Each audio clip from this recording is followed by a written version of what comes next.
Вытяжка такая же, ротационная вытяжка, и потом сварка.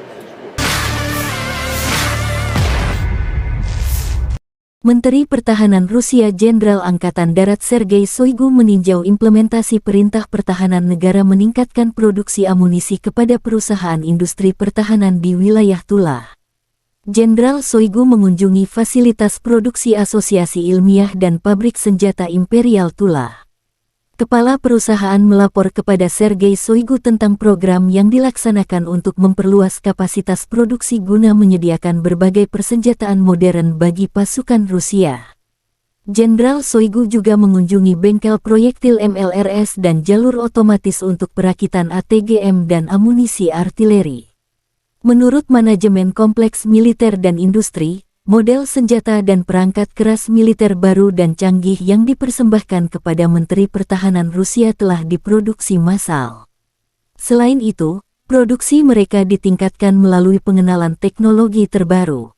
Video yang dirilis Kementerian Pertahanan Rusia ini sekaligus menepis desas-desus yang berembus dari kubu Ukraina dan sekutu Barat jika amunisi Rusia mulai menipis.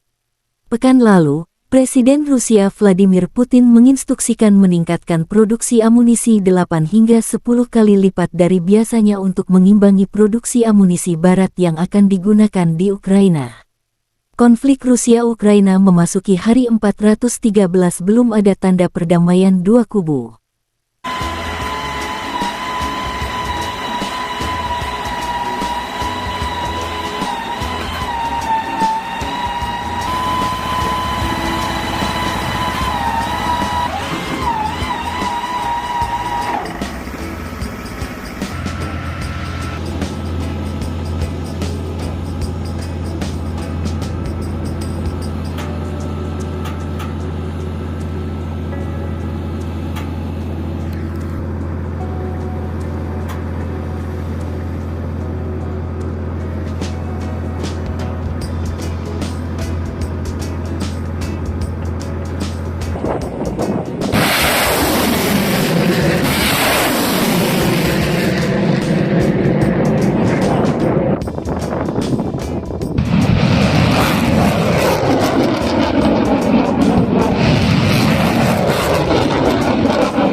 Аэродромы, скопления пехоты, колонны техники, легкобронированной. По командным пунктам также. Работаем и днем, и ночью, в любую погоду. Дождь, снег, грады, без разницы. Скорее всего, самые сложные цели по пехоте, находящиеся в лесу, которые трудно обнаружить, где большое скопление пехоты. Terima kasih sudah nonton. Jangan lupa like, subscribe, dan share ya.